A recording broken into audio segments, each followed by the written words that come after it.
श्री सार्थ श्री एकनाथी भागवत अध्याय 8। हे ओंकार रूप सद्गुरु, तुला नमस्कार असो। तू एक मोठा ज्योतिषी आहेस। तू जीवाचे व ब्रह्माचे एकात्मतेचे घटित पाहून ओम पुण्याहम, मी प्रणवरूप पुण्य स्वरूपच आहे, ह्या मंत्राने जीव ब्रह्माचे लग्न लावून देतोस। नवरा नवरीचे लग्न लावलेले पुष्कळ लोक पाहतात, परंतु हे गुरुराजा, आपल्याशीच लग्न लावून टाकणे हे तुझे कौशल्य फार अलौकिक आहे। आणखी तुझी लग्न लावण्याची हातवटी अशी आहे की पाचा पंचकाची आटाट व काळाची काळदृष्टी चुकून तू आत्मबोधाची घटका स्थापन करतोस। चारही पुरुषार्थांचे लाडू वळून तेलवण तयार करून अहमभावाचे सर्वस्वी लिंबून उतरून टाकतोस। साधन चातुष्ट्याचा यथाविधी मधुपर्क करून जीव भावाची मुद एकीकडे फेकून देतोस। विशेष सुख मागे पडते, तीच पायाखालची पायघडी होय आणि दोहींकडे सावधान म्हणतोस, तेच तुझे मोठे वचन अथवा खरा उपदेश होय। विषयाचे व्यवधान हाच अंतरपाठ, तो सहज समाधीने फिटतो आणि शब्द बंद पडून जिकडे तिकडे शांती प्राप्त होते। असा तुझा मुहूर्त मोठा मंगलकारक असतो। प्रणवाच्या अर्धमात्रेमध्ये समदृष्टी झाली म्हणजे ब्रह्मस्वरूपाची गाठ पडून ऐक्य भावाच्या मुठी मिटतात। अशी लग्न लावण्याची तुझी तऱ्हा केवळ अनुपम आहे। तेथे काळाही नाही व पांढराही नाही, गोराही नव्हे आणि सावळाही नव्हे, नवरामुळे डोळ्याला दिसतच नाही, अशा ठिकाणी लग्नाचा समारंभ। परंतु हे गुरुराजा, हे किती आश्चर्य आणि केवढा हा चमत्कार की दुसरे कोणी तेथे नसताना एकाबरोबरच एकट्यानेच लग्न लावणारा तूच एक खरा आहेस। गुरु समजून तुला बाहेर नमस्कार करावयास जावे तर अंतरातील आत्माही तूच, आत किंवा बाहेर पाहावयास गेले तर सर्व ठिकाणी तूच भरलेला आहेस। तू पण पाहावयास जावे तो खरोखर माझा मीपणच नाहीसे होऊन जाते। गुरुनाथा, असे करूनही आपण ग्रंथ करविता आता मागील कथेचा संबंध 7व्या अध्यायाच्या शेवटी अवधूताने यदूला कपोताची कथा सांगितली। आदी अंती उत्तम असलेल्या पृथ्वीपासून तो कपोतापर्यंत अत्यंत श्रेष्ठ असे 8 गुरु सांगितले। आत्मबोधाने गुरूंना श्रेष्ठत्व येते। आता बाकी राहिलेल्या गुरूंची लक्षणेही अवधूत यदूला सांगेल, तर तेथेही लक्ष ठेवा। श्रवणाने ती बोध स्थिती तुम्हालाही लाभेल। श्लोक 1। यदूला श्रवणाची आवड असलेली पाहून त्या ब्राह्मणाला मोठा संतोष झाला। त्या आनंदाच्या भरात मोठ्या उत्साहाने त्याने पुढच्या निरूपणाला सुरुवात केली। तो म्हणाला, हे राजा, नीट लक्ष दे। विषयाचे सुख हे स्वर्गात व नरकात सारखेच असते, यात संशय मुळीच नाही। उर्वशीचा उपभोग घेताना स्वर्गामध्ये इंद्राला जे सुख वाटते तेच सुख खरोखर विष्ठेमध्ये डुकरालाही डुकरीनेचा उपभोग घेताना वाटत असते। हेच लक्षात आणून साधू पुरुष दोहो ठिकाणच्या भोगात मन घालीत नाहीत। प्रेताला जसे आलिंगन देववत नाही, त्याप्रमाणे साधू पुरुषही विषयाला शिवत नाहीत। जिवंत साप हातात धरावा असे कधी प्राण्याच्या मनात येत नाही, त्याप्रमाणे साधू पुरुष विषयाची आसक्ती कधी धरीत नाहीत। ज्याप्रमाणे दुःखाला आमंत्रण केल्याशिवायच प्राण्याकडे दुःख येते, त्याप्रमाणे इच्छा केल्याशिवाय हे इंद्रिय सुखही प्राण्याला बलात्काराने भोगाव्याला लावते। स्वतःला दुःख भोग व्हावा हे कोणाच्याही जीवाला आवडत नाही, परंतु दैव जसे दुःख मागितल्या वाचून देते तसे ते सुखाच्या वाटाही त्याच्याकडून भोगविते। असे असून लोक त्यासाठी उद्योग हा करतातच आणि त्यामुळे साऱ्या आयुष्याचा नाश होतो। याकरिता विषयाची आस्था सोडून परमार्थाच्याच भजनी लागावे। परंतु तू म्हणशील की केवळ परमार्थाच्याच नादाला लागले तर आहाराशिवाय हा देह राहणार नाही, तर त्याचाच खरोखर अनुभव पाहण्यासाठी मी अजगराला गुरु करून घेतले। श्लोक 2। अजगर हा उद्योग केल्या वाचून सहज यदृच्छेने जो आहार मिळेल तो सेवन करतो। डगमगून धीर सोडित नाही, त्याचा निश्चय दांडगा असतो। तो स्वभावतः तोंड पसरतो आणि सहजगत्या जे तोंडात पडेल मग ते सरस का निरस ह्याचा विचार करीत नाही, तो आहार संतोषाने ग्रहण करतो। तसाच प्रकार योग्यांचा आहे। ते निरंतर निजात्म स्थितीतच रंगलेले असतात। ते रसावरील आसक्ती सोडून यदृच्छेने जे चालून येईल ते सेवन करीतात। योग्यांचे आहार सेवन करणे म्हणजे काय सेवन केले हे रसनेला कळावायचे नाही। रसनेच्या अंकित न होता आहार घ्यावायचा तो स्वात्मदृष्टीने घ्यावायचा। आंबट तिखट वगैरे तो जाणतो, पण सर्व काही एकाच स्वादाने ब्रह्मरस भावनेने ग्रहण करीतो। सरस निरस हा भाव ठेवीत नाही, आत्मसुखाच्या गोडीनेच गोड करून घेतो। खरोखर तोंड पसरले असता नुसता वारा जरी आत शिरला तरी तो अजगराचा आहार होऊन बसतो। त्यानेच त्याच्या शरीराचे पोषण घडते त्याचप्रमाणे योग्यांची ही स्थिती असते. ते वायू भक्षण करूनही सुखाने राहतात. आहारासाठी ते इतरांपाशी बिलकुल काकुळतीला येत नाहीत. थोडेफार सरस निरस हा भाव त्यांच्यापाशी नसतो. जे स्वभावतः तोंडात येऊन पडेल ते स्वस्थ चित्ताने सेवन करतात. श्लोक 3. अजगराला बहुत कालपर्यंत आपोआप आहार न मिळाला तरीही त्याची धारणा चळत नाही. तो स्वस्थानी जशास तसाच लोळत असतो. त्याचप्रमाणे हे पहा, योग्याला बहुत काल अन्न न मिळाले तरी तो लांब आसन करून निद्रेशिवायच निजलेला असतो. निद्रा म्हणून त्याला नसतेच, पण तो अहोरात्र निज सुखाच्या तंद्रेत असतो.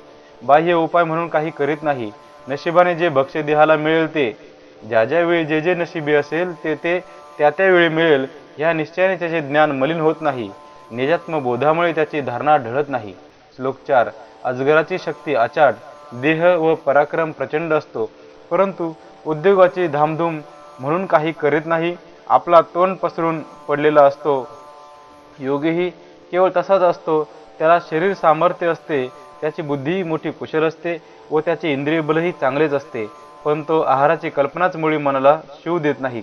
खरोखरी कायाला व वाचेला स्वाभाविकपणे तो डळमळूच देत नाही. तो स्वप्न आणि जागृती यांना मुक्तो, सुषुप्ती सोडून झोपतो आणि शून्याची पासोडी निज स्वरूपी निजात्म भावाने अर्थात स्वरूपानंदात शयन करीतो. श्लोक 5. आता ज्या समुद्राला गुरु करावायचा त्याची लक्षणे ऐक. त्याच्यात गंभीरपणा, परिपूर्णता आणि निर्मळपणा इत्यादी गुण असतात.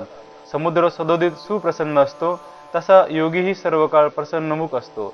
आत्मबोधामुळे धुसफुसेपणा म्हणून त्याला केव्हाही माहीत नसतो.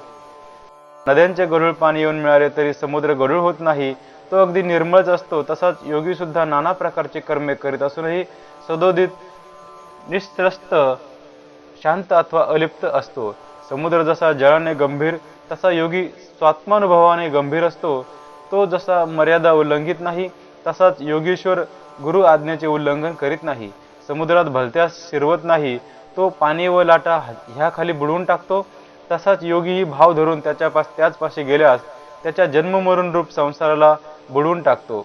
समुद्रात शिरवायचे कसे व परत यावायचे कसे हे जो जाणतो तोच समुद्रात आंघोळ करू शकतो. इतरांना तो लाटांच्या कल्लोळाने कासावीस करून सोडतो.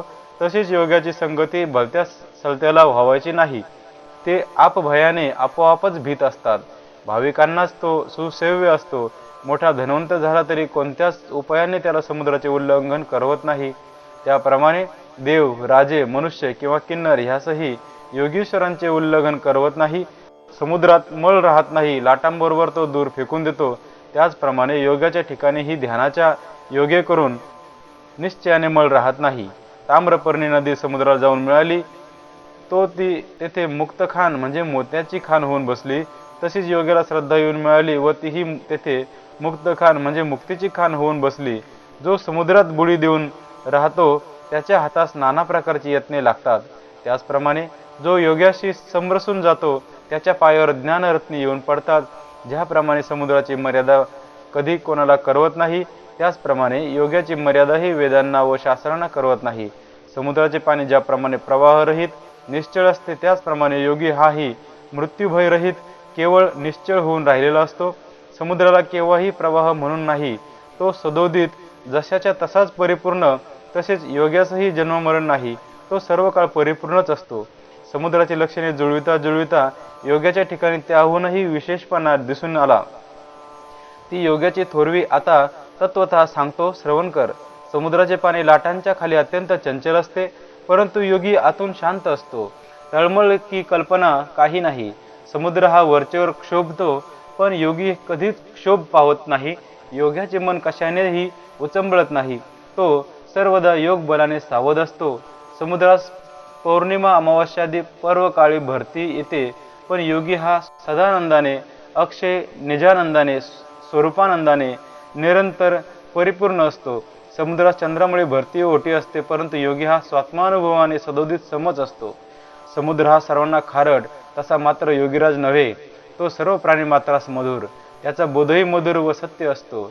ज्याला बोध पूर्ण नसतो, निजात्मतेचा अनुभव ज्याला असत नाही, त्याच्या ठिकाणी अपक्क दशेतील शेंदाडाप्रमाणे माधुर्य कोठेच येणार.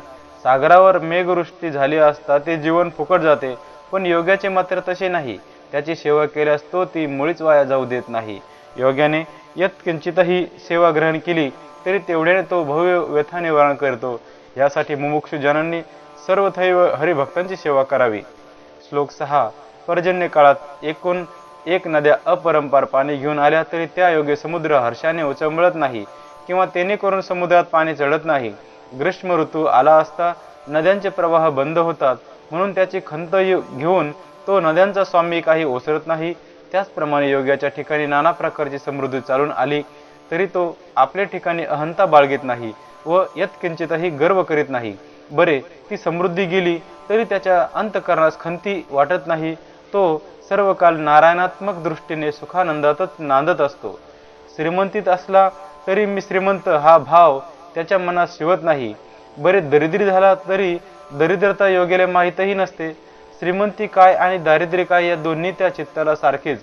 प्रपंचाची आसक्ती म्हणून नाही, स्वात्मानुभवाने तत्वतः तो नारायण रूपच झालेला असतो. हा प्रपंचाचा पाश कठीण, श्रीसंग हे नाशाचे मूळ होय. ह्याच संबंधात पतंग हा मी उत्तम गुरु केला ती हकीकत ऐक. श्लोक 7. दैवी गुणमयी जी माया तिचे सगुण स्वरूप म्हणजे स्त्रिया होत. तेथे स्त्री सुखाचे भोग भोगण्याची प्राण्यांच्या ठिकाणी बलवत्तर इच्छा उत्पन्न झाली. हावभाव विलासादी गुणांनी गुण पक्षी धनुष्याची दोरी असाही श्लेषार्थ व वक्र चंचल कटाक्ष बाणांनी पुरुषाचे धैर्यरूप चिलखत फोडून ह्या स्त्रिया हृदय प्रदेशी संचार करीतात. भयंकर कटाक्ष प्रहारांनी पुरुषांचे धैर्य जमीनदोस्त करून स्त्रीरूप पाशात अडकवून भोगरूप बंदिशाळेत जखडून टाकतात. स्त्री भोगाचे जे सुख ते निव्वळ दुःख आहे हे ध्यानात ठेव. मधुर विष तोंडात घातले तरी परिणाम प्राणघात ठेवलेला. दिवेला जाऊन बिलगण्यामध्ये पतंगाला काय सुख आहे बरे. जोराजोराने कवटाळायला जाऊन मृत्यूपंथाला मात्र लागतात.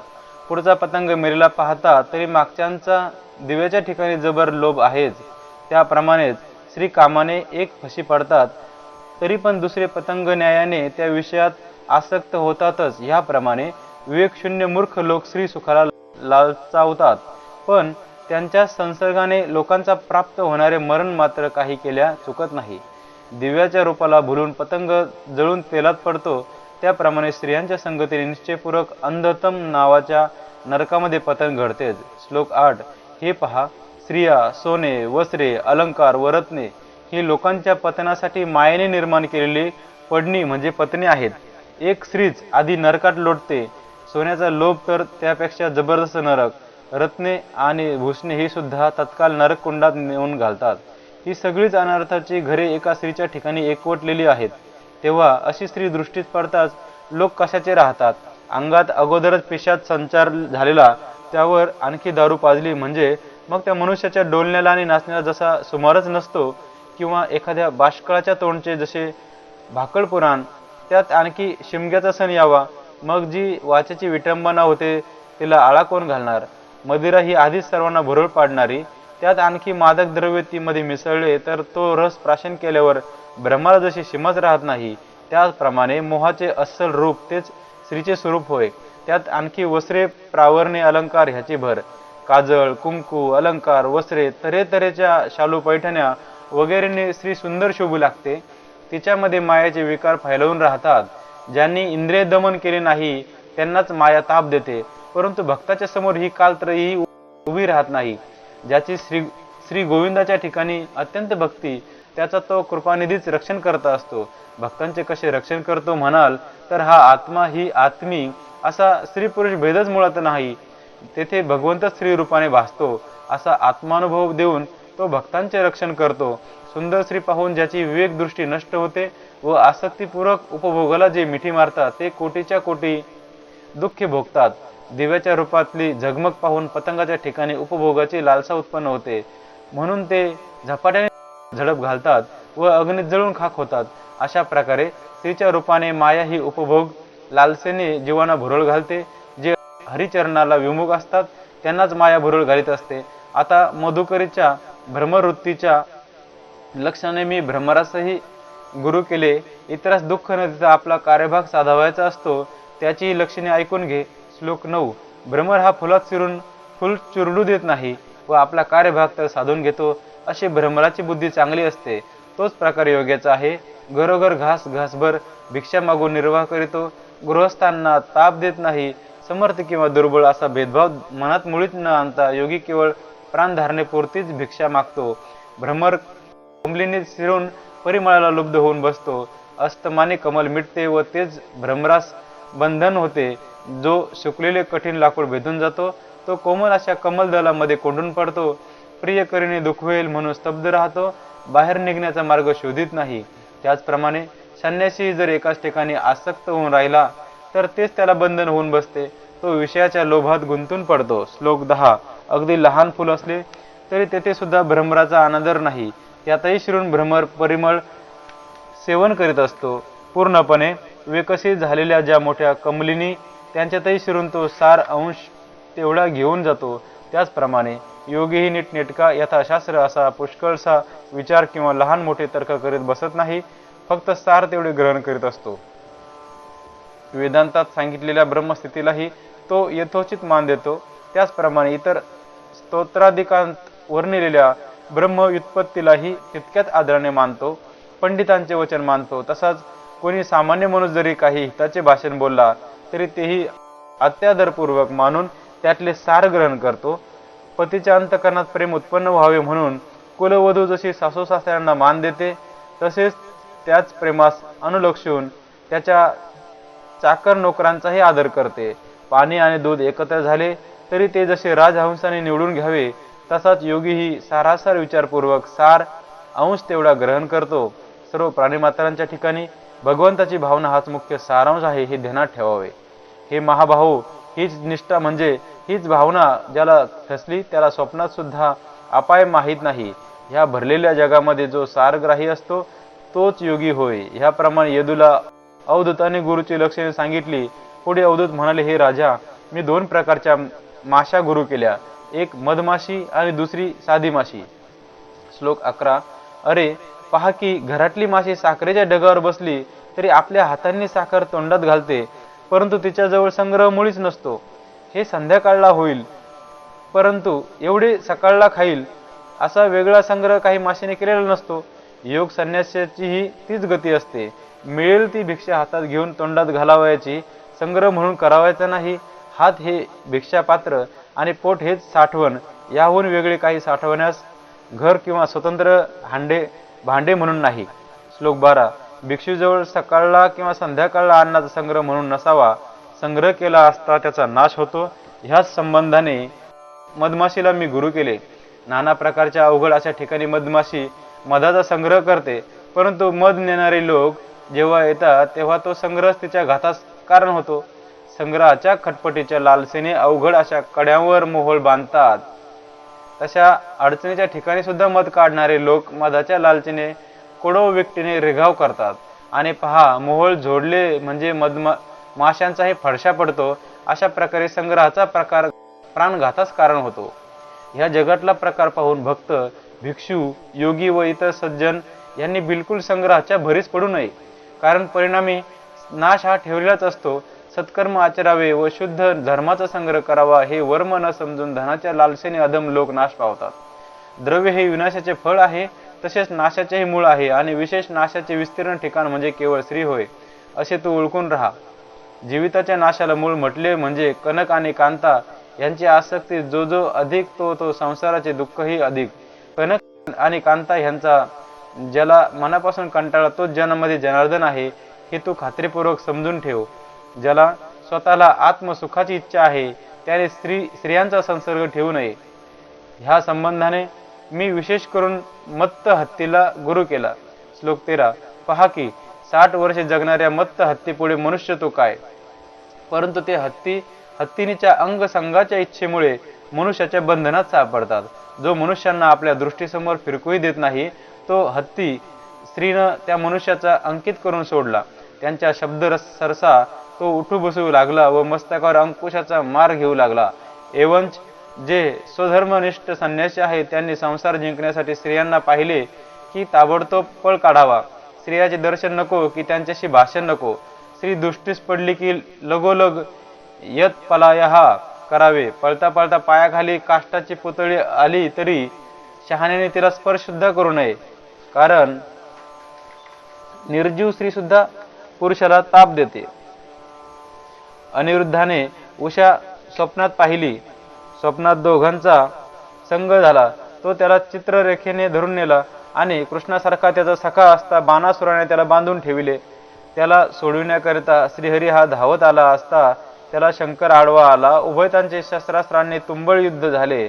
अशा प्रकारे हरिहर भिडले असताही जो स्वप्नातल्या स्त्रीने बांधला गेला होता त्याची सुटका करण्याचा प्रयत्न केला असताही सुटका झालीच नाहीच. मग इतरांचा काय पाड?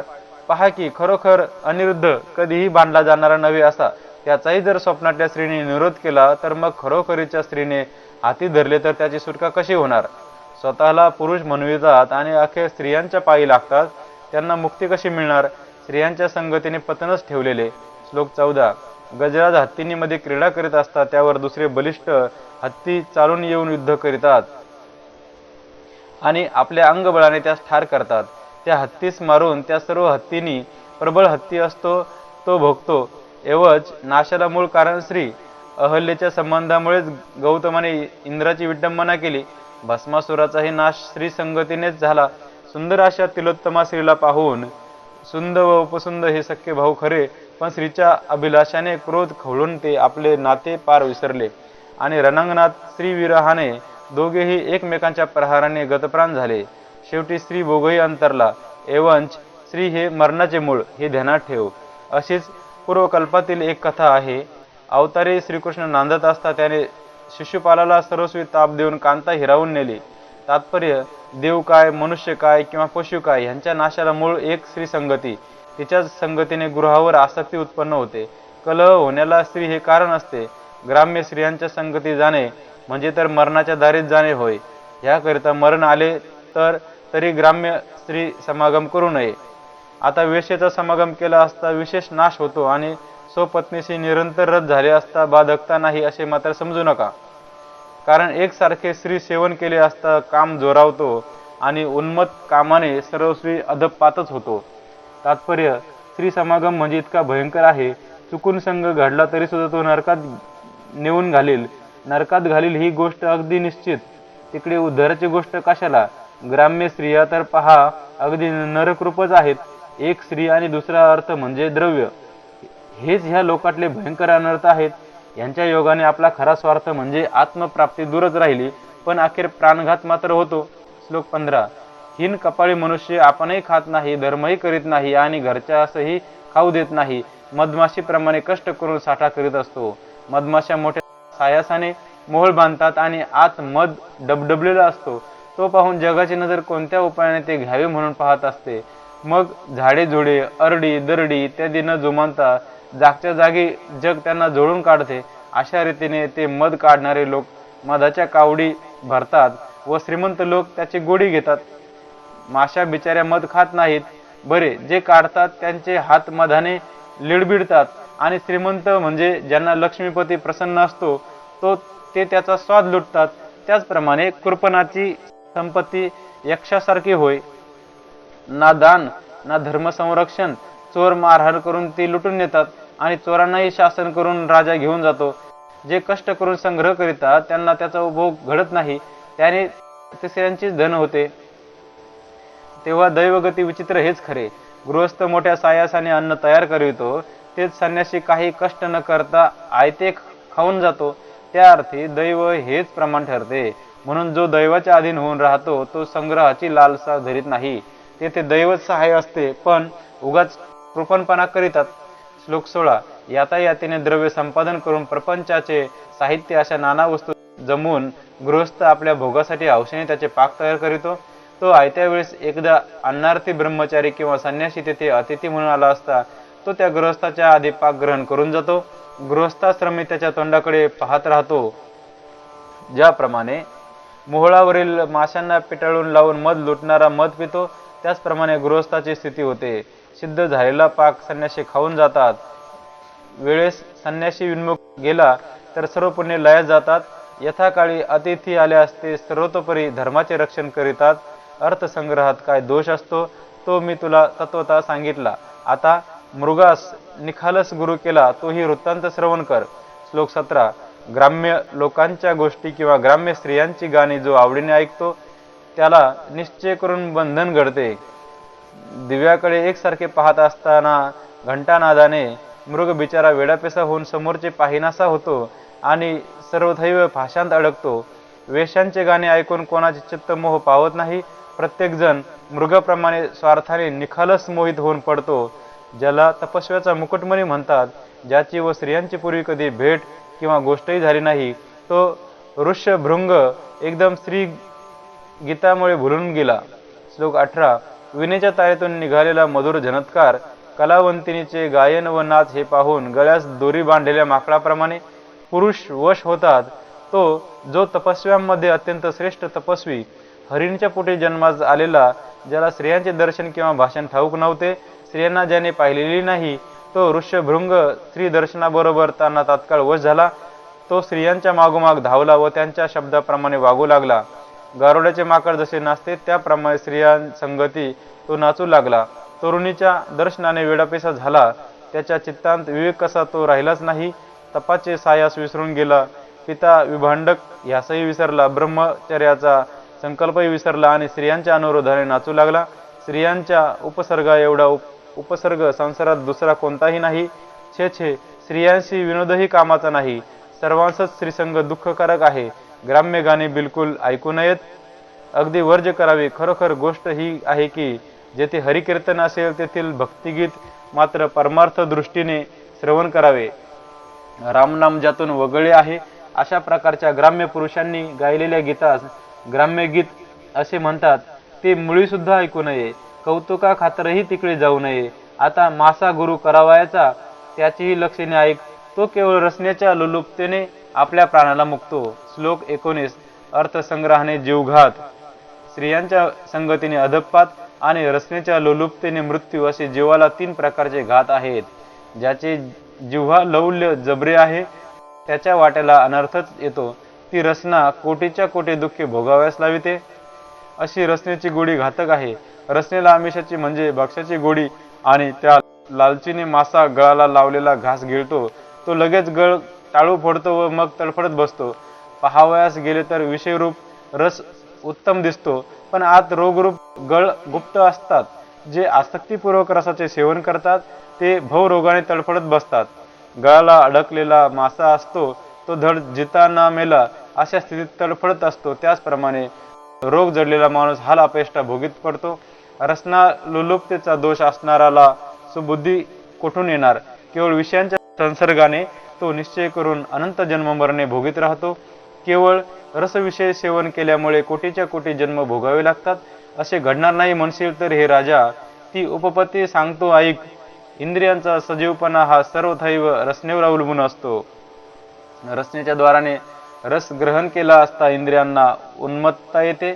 इंद्रिय सत्ता प्रबळ झाली म्हणजे ती अधपाताला नेऊन घालते. रसना जिंकली नाही तर भवव्यथा कधीही चुकावायची नाही. आहारा वाचून देह चालत नाही. बरे तो सेवन केला तर इंद्रिय समुदाय बळावतो. ह्याकरिता रसना जिंकण्याचे मूळ कळले की सर्व दुःखे लयास जातात.